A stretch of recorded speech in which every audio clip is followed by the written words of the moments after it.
जय हिंद मेरे प्यारे बच्चों। तो कैसे हैं आप सभी? आशा करता हूँ आप सभी अच्छे होंगे और मस्त होंगे। आपने अपना टाइम टेबल देख लिया होगा, उस टाइम टेबल के हिसाब से अपने कमर को कस लिया होगा। यदि आपको बोर्ड एग्जाम 2026 को फाड़ना है बेटा, तो आपको इस रणनीति को जरूर अपनाना चाहिए।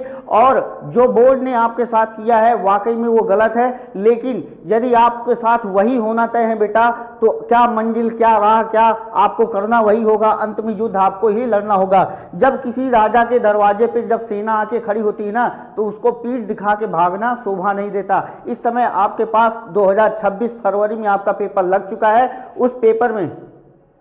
उस पेपर में आपको कठिनाई से लड़ना होगा, अपनी तैयारी को मजबूत करना होगा। तो उस तैयारी को मजबूत करने के लिए बेटा हम क्या रणनीति लेके आए हैं? कोई यहाँ पे जमाल भुट्टी या कुछ ऐसा शब्द नहीं लेके आया गया है कि जिसको हम यहाँ से आपको दे देंगे, आप पी लेंगे, एकदम अमर हो जाएंगे, है ना। आपको मेहनत, आपको संघर्ष, एक सही रास्ता दिखाने के लिए आपके आए हैं, ठीक है। तो आज के सेशन बहुत इंपॉर्टेंट होने वाला है। क्या ये प्लान आपको टॉपर बना पाएगा? इस कम गैप में हम कैसे तैयारी करेंगे जो हमारी भरपाई कर पाएगा? जितने भी कमजोर बच्चे जिन्होंने अपनी पढ़ाई को शुरू नहीं किया वो क्या करें, ठीक है। तो जो इसकी फाइनल तैयारी होने वाली है, 90 से कम दिन समय आपके बचे हैं। लगभग आप मोटा मोटा मान के चलिए 70 से 80 दिन आपके बोर्ड एग्जाम में बच रहे हैं। तो इस 70 से 80 दिन में क्या आपकी बेहतरीन स्ट्रेटजी होनी चाहिए? सबसे पहले एक नजर आप अपने टाइम टेबल में लगा लीजिए कि आपको पहला पेपर देखने को मिल रहा है हिंदी, दूसरा पेपर बेटा आपको सामाजिक विज्ञान, तीसरा पेपर देखने को मिल रहा है इंग्लिश, चौथा पेपर देखने को मिल रहा है साइंस, पांचवा पेपर देखने को मिल रहा है मैथ, और अंतिम छठा पेपर देखने को मिल रहा है कला। तो कुछ इस प्रकार से आपको पेपर को देखने को मिल रहा है। इस पेपर की स्ट्रेटजी में बेटा आपको देखो, लड़ना तो आपको ही है, युद्ध भी आपको ही करना पड़ेगा। तो मेहनत, प्रैक्टिस सब कुछ आपको करना पड़ेगा। मास्टर क्या करेगा? मास्टर केवल आपको सही दिशा देगा, सही ज्ञान देगा। इंप्लीमेंट आपको करना पड़ेगा, यूज आपको करना पड़ेगा। अब देखो जो हमारी तैयारी कैसे क्या होनी चाहिए, सबसे पहले जो हमारा 3 महीने का एक प्लान होना चाहिए प्रॉपर। आप उस प्लान में कहां पे खड़े हैं वहां पे देखना चाहिए। आपकी कॉन्सेप्ट सबसे पहले आपको किस किस पर फोकस करना चाहिए वो ध्यान दो। तो सबसे पहले आपको अपने कंसेप्ट पे फोकस करना चाहिए। कंसेप्ट मतलब यदि आपको जैसे मान लो सांख्यिकी नाम का एक चैप्टर है गणित में, यदि उसके आपके कंसेप्ट नहीं क्लियर है तो कहीं ना कहीं आपकी कमजोर है, मतलब आपका सब्जेक्ट विषय कमजोर है। तो सबसे पहले आप टॉपिक वाइज अपने चैप्टर वाइज कंसेप्ट को मजबूत कर लीजिए। सबसे पहले अपने वो हॉट टॉपिक निकालिए जो हर एक विषय में है। हर एक विषय में बेटा 7 से 8 चैप्टर ऐसे हैं जहां से पेपर लगभग 70 में से 55 नंबर प्लस का पेपर बनता है हर एक चैप्टर। जैसे मान लो कि मैं मानता हूं मैथ में 14 चैप्टर हैं, तो इन 14 चैप्टर में से बेटा 7 से 8 चैप्टर ऐसे हैं जहां से 55 प्लस नंबर का पेपर 100% फंसता ही है। तो ऐसा नहीं है कि बचे हुए चैप्टर आपको करने नहीं है, लेकिन ये जो हॉट टॉपिक हैं हमारे, जो ये हमारे हॉट टॉपिक है, इनको आपको सबसे ज्यादा करना है, सबसे ज्यादा बार पढ़ना है, सबसे ज्यादा बार रिवीजन करना है। यही हॉट टॉपिक आपको कॉन्फिडेंस दिलाएंगे, यही हॉट टॉपिक सबसे आपको आगे बढ़ाएंगे। हर विषय के हॉट टॉपिक को सबसे पहले करना है। तो हर विषय, जैसे साइंस है, साइंस के आपके हॉट टॉपिक आपके कौन कौन से हैं उनको लिख लेना है। सामाजिक विज्ञान में कौन से हैं, हिंदी में कौन से हैं, गणित में कौन से हैं, ऐसे हर विषय में आपको करना है। इंग्लिश में क्या पढ़ना है क्या नहीं पढ़ना है।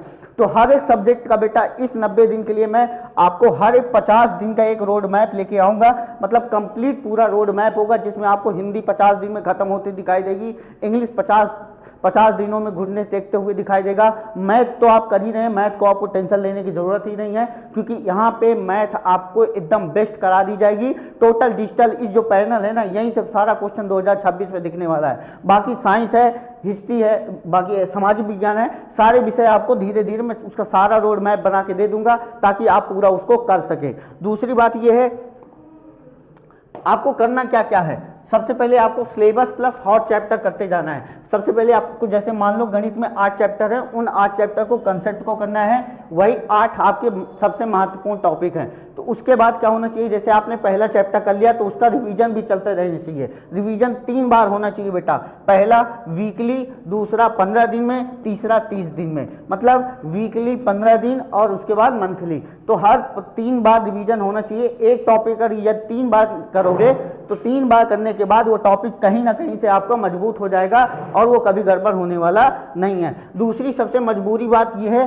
कि आजकल के लड़के जो है उनका एक ही प्रश्न रहता है, सर हमको याद नहीं होता, हम क्या करें। ठीक है, तो आपके अंदर सबसे ज़्यादा लिखकर करने का प्रयास होना चाहिए, लिखकर अभ्यास करें। सबसे ज़्यादा यही कमी होती है बच्चों की, सबसे ज़्यादा कमी यहीं पे होती है, यहीं पे सारे बच्चे कमी करते हैं। वो लिखकर याद करने का प्रयास बिल्कुल नहीं करते हैं। होता क्या है कि वो भूल जाते हैं, यही उसका परिणाम निकलता है कि वो बार बार भूल जाते हैं। तो आपको बार बार लिखकर प्रयास करनी चाहिए। ठीक है, उसके बाद क्या है, आपके पास 3 महीने का एक प्रॉपर गाइडलाइन होना चाहिए कि हमको क्या क्या करना है। तो आपको 10 नवंबर से लेकर 30 दिसंबर तक बेटा आपको अपना पूरा सिलेबस कवर करना है। आपको पूरा अपना, यानी मैं मोटा मोटा कहूँ कि आपको 50 दिन में पूरे सिलेबस को एकदम धुआं धुआं कर देना है। उसके बाद क्या करना है, 1 जनवरी से 31 जनवरी तक बेटा आपको प्रैक्टिस करना है, वो भी PYQ बेस। यानी प्रैक्टिस कहाँ से करनी है, आपको PYQ के आधार पर चैप्टर वाइज आपको प्रैक्टिस कर लेनी है। उसके बाद क्या करना है, यदि जिसके पास ऑफलाइन प्रैक्टिस की सुविधा है, यानी अगर उसके शहर में, उसके गांव में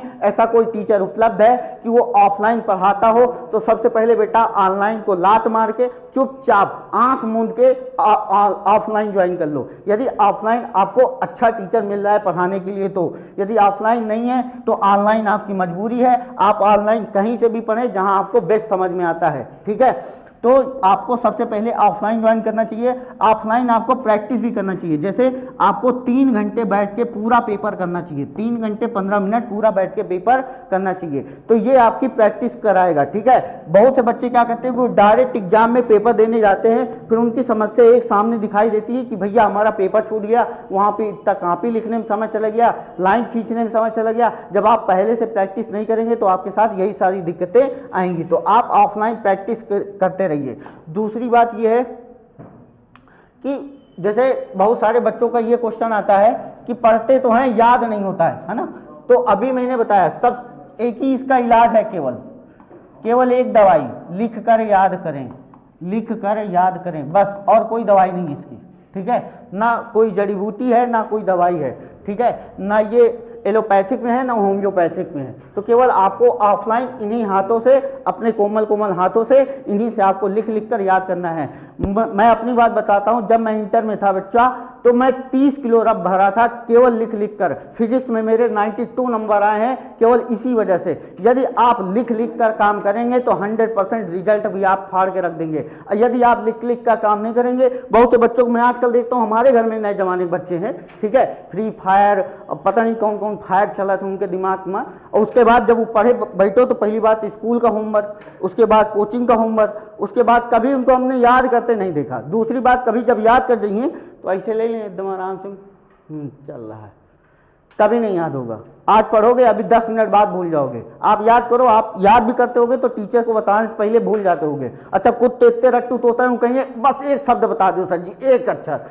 तो वो सब सारी कमियां केवल आपको लिख लिख कर याद करने की है। जब तक आप लिख लिख कर याद नहीं करेंगे तब तक आपको ये समस्या दूर होने वाली नहीं है। अच्छा, जिन बच्चों ने अभी तक कुछ नहीं पढ़ा है वो क्या करें, जिन बच्चों ने अभी तक कुछ नहीं पढ़ा है तो अपने पूरे इसी प्लान को फॉलो करें, आराम से उनका सिलेबस कवर हो जाएगा। घबराने वाली बिल्कुल बात नहीं है, आराम से आपका सिलेबस अभी भी परफेक्ट टाइम है, आप अपने टाइम से अपना काम पूरा कर सकते हैं। ठीक है, बहुत से बच्चे हैं जनवरी में जागेंगे, अभी और निकलेंगे, अभी बहुत पापी लोग पढ़ेंगे दुनिया में।